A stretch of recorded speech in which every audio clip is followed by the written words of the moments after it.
Hi there. I hope everyone is doing well. I want to start this video off first by saying I'm sorry.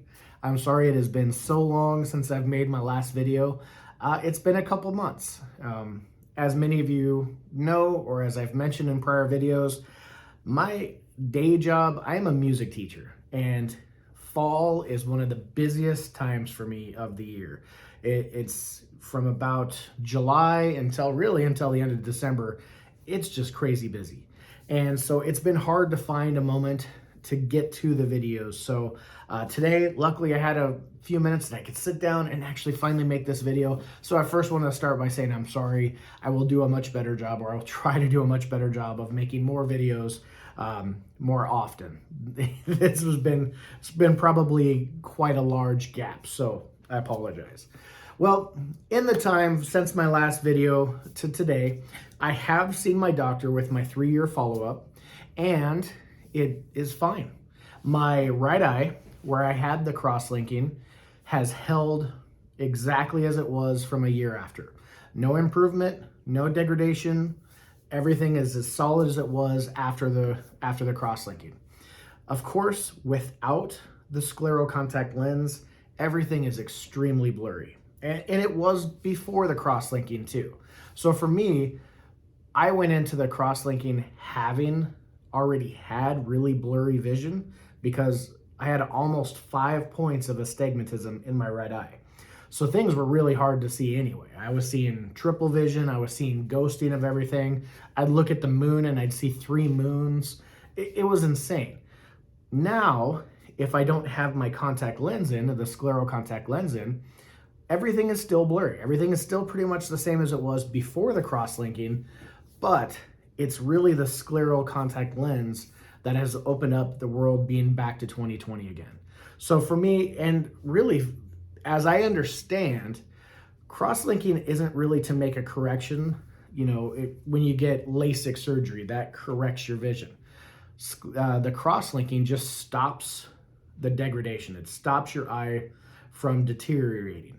But now, it's the scleral lens. That's what allows me to be able to look at anything and see it clearly. So, just to make sure I say that, because I know I've seen that question many times on all of the questions that come through is, you know, my vision is blurry. Will the vision get less blurry? For me, my vision was always blurry. It was blurry before. That's why I went to the doctor. It's still blurry now, but that scleral contact lens, 2020. So I cannot speak highly enough about the scleral contact lens. I've also had many comments of people saying that the scleral contact lens doesn't feel as comfortable for them or it hurts. If you're in that situation, I would talk to your doctor and have them check how it's fit to your cornea. If it's not perfectly seated, or if it's putting too much pressure on one side of the eye or the other, it could get quite uncomfortable quite quick, I'm sure. But for me, my fitting process, they took almost an hour, it seemed like my first time, just making sure that everything was sitting right, that there was no undue pressure, that it was sitting on my cornea as it needed to be. So if you're having discomfort with your scleral lens, talk to your doctor, have them check how it's seated on your cornea, and that could be your problem. Also, make sure that you're using the proper cleaning and the proper lubrication. You know, the proper cleaning when you take it off at night, the proper lubrication before you put it into your eye in the morning. And by lubrication, of course, you know, the saline solution stuff that you have to use. Moistening up that scleral contact lens so that it can sit where it needs to sit on your eye. You know, those things, having it clean, have your hands clean, you know, just the common things that they told you to do or should have told you to do when you got the scleral contact lens. My left eye, still fine. I still see 20/20. I don't need the corneal cross-linking yet. Hopefully that stays that way for a while. I don't need a contact lens. I don't need anything in my left eye. Everything's still fine. Things off in the distance are a little bit blurrier than they used to be, but I'm 43. It could be maybe I'm getting older. It could be that maybe it's at the beginning of the the keratoconus degrading my eye. I'm not sure. But right now, everything up close, looking at the computer screen, looking at my phones, looking at letters, I can read everything 20/20. It's just the stuff off in the distance. So the doctors are not worried about that, nor am I, because I can still see as I need to see with everything that's important.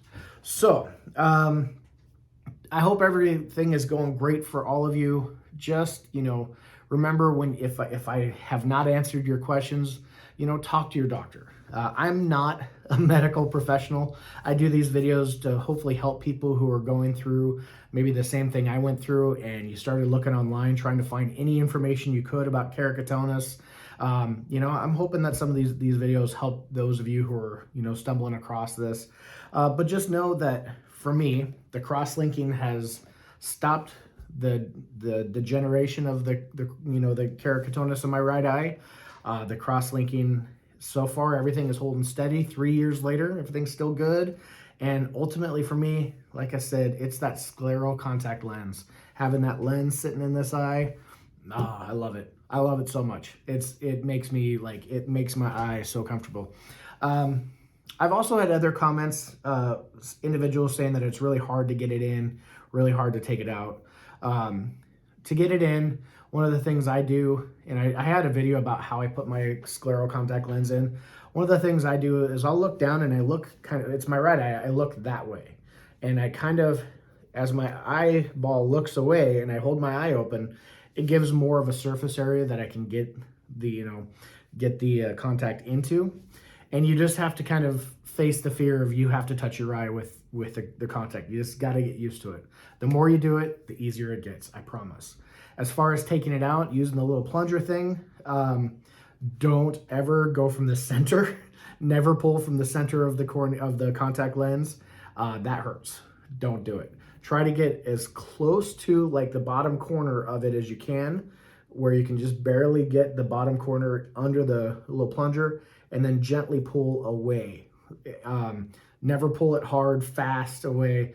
Just gently see if you can just lift. Once you can lift the side of the contact from your cornea, it'll pop right off. So hopefully for those of you who have had issues putting it in or taking it out, hopefully that helps you. But again, if you've got questions about your individual circumstances, please talk to your doctor. If you don't feel like your doctor understands what's going on, go see a different doctor. Find another specialist who understands keratoconus. I personally went through 3 doctors before I finally found someone that I could work with and that gave me the answers I needed. So, if you're not happy, keep asking questions. Other than that, that's all I have for today. I'll try to do a better job of making more videos a little bit more regularly than I had over the last couple months. But I do hope everything's great for y'all. Don't forget to, like, share, subscribe, and I'll be back in another video soon. All right, take care.